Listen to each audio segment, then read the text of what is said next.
بسم اللہ الرحمن الرحیم۔ السلام علیکم میرے مسلمان بھائیوں، بہنوں، بیٹیوں، بزرگوں، دوستوں۔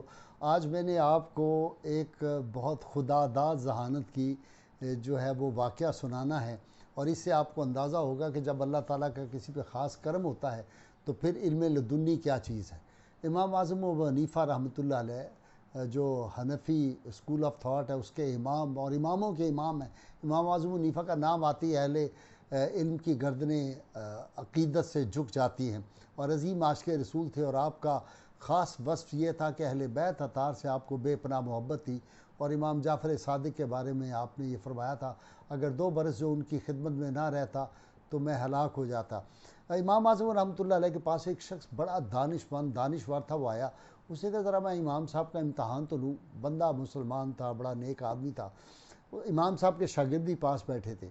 اس نے آ کے پوچھا کہ حضرت اس شخص کے متعلق آپ کا کیا خیال ہے جو یوں کہتا ہو کہ مجھے جنت کی خواہش نہیں، میں دوزخ سے ڈرتا نہیں، میں مردہ کھاتا ہوں، اور بغیر قرات کے اور بغیر رکوع و سجود کے میں نماز پڑھتا ہوں، اور اس چیز کی گواہی دیتا ہوں جس کو میں نے دیکھا ہی نہیں، اور حق سے نفرت رکھتا ہوں اور فتنہ سے میں رغبت رکھتا ہوں۔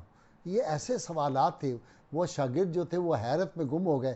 امام صاحب بہت مسکرائے، اور آپ نے اپنے شاگردوں سے پوچھا کہ بتاؤ ایسے شخص کے بارے میں تمہارا کیا خیال ہے جس کے یہ خیالات ہو۔ انہوں نے کہا جی وہ بہت برا شخص ہے، گمراہ ہے جو اس طرح کی باتیں کرتا ہے۔ امام صاحب مسکرائے اور آپ نے فرمایا ہر بات کو بہت غور سے جو اس پہ اپنا ذہن اپلائی کرنا چاہیے، اور اس میں دیکھنا چاہیے حکمت کیا ہے۔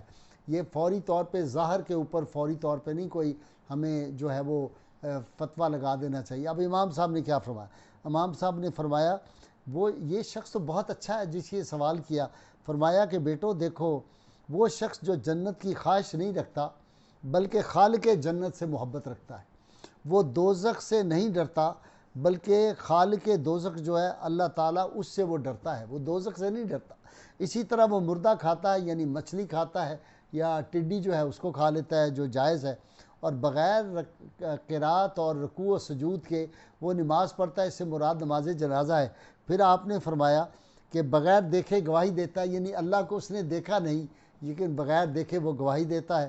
اور پھر فرمایا اشہد ان لا الہ الا اللہ، اور حق سے نفرت رکھتا ہے۔ کیا مراد ہے؟ یعنی موت حق ہے اور اس سے وہ نفرت، موت کو پسند نہیں کرتا۔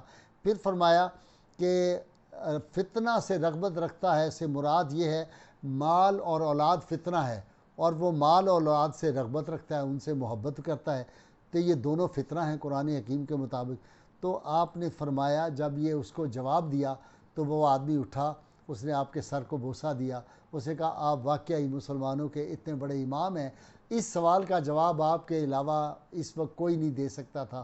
تو امام صاحب نے فرمایا یہ سارا اللہ کا فضل ہے۔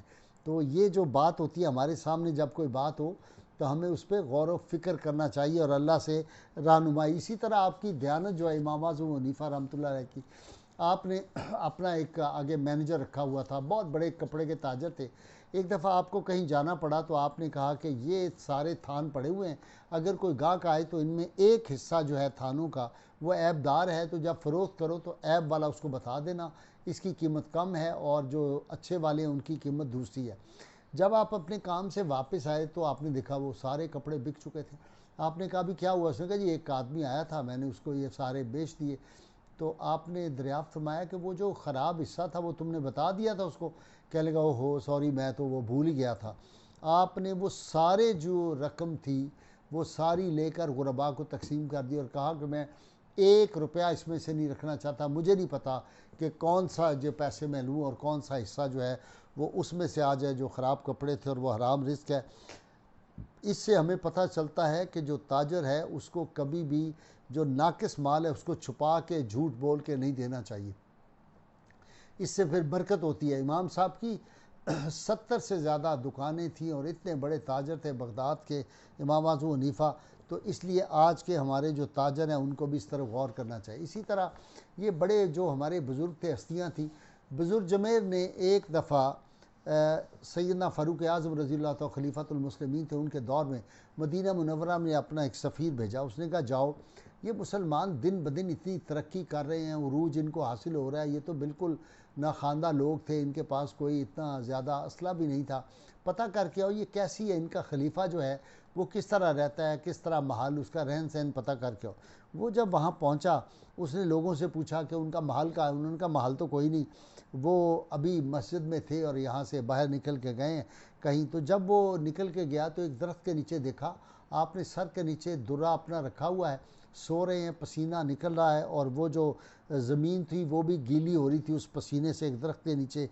جب اس نے یہ حال دیکھا تو اس نے کہا ہو، لرزہ برندام ہو گیا، کہنے لگا یہ شخص ہے جس سے ساری دنیا کے بڑے بڑے طاقتور قرام نام سے جس کے لرزہ برندام ہیں۔ یہ تعجب کی بات ہے، اس نے کہا یہ آدمی جو سادگی سے سو رہا ہے، یہ جو عدل کرتا ہے، اس کی وجہ سے یہ کتنا چین کی نیند سو رہا ہے۔